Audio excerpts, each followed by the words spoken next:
Lokalpolitikere, de lever i sidste ende af stemmer.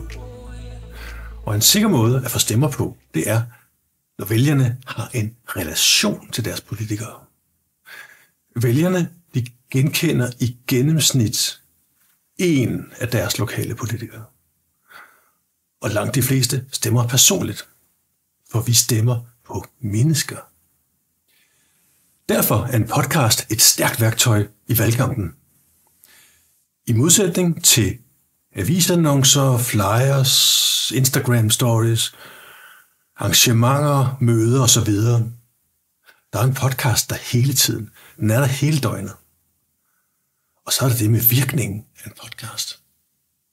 For med en podcast, der kommer vælgerne tættere på en kandidat. Dels fordi man hører kandidatens stemme, men ikke mindst fordi det er en mulighed for at skabe en relation til mere end partipolitik. For mellem os sagt, er der rigtig mange vælgere, der ikke er specielt interesseret i partipolitik, men som gerne vil lære politikerne at kende. Som mennesker altså. Og her kommer podcasten ind som et trumfkort. Vores smartphones er faktisk rigtig gode til at optage lyd i høj kvalitet, og det kan vi udnytte. For I kan faktisk optage podcast-episode direkte på telefonen. Jeg sørger for at gøre lyden professionel, jeg klipper, jeg lægger intro og måske baggrundsmusik på. Jeg sætter profilbillede, partilogo og beskrivelser ind. Så I ender med at have en færdig podcast på Apple Podcast og Spotify. Det er der, alle er. Vi kan også lave episoderne sammen, for det kan være, at I gerne vil have sparring på podcasten. Det hjælper jeg gerne med. Det kan også være, at I har brug for, at jeg fungerer som medvært og togholder.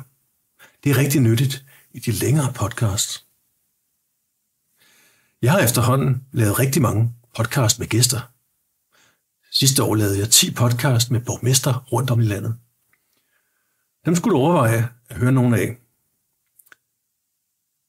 For der taler vi sjældent om politik, men om mennesket bag politikeren. Og de historier, de er interessante, for det er her, der opbygges relationer og sympati. Og hvad koster så en podcast? Ja, en episode starter typisk på 2.000 plus moms. Prisen stiger selvfølgelig i takt med ambitionerne. Jeg kan som sagt fungere som jeres rådgiver og sparringspartner, og jeg kan også tilbyde at fungere som medvært.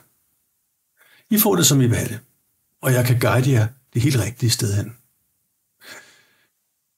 Så overvej en podcast, hvis I også ser værdien i at skabe relationer mellem mennesker, og i at vise mennesket bag politikeren.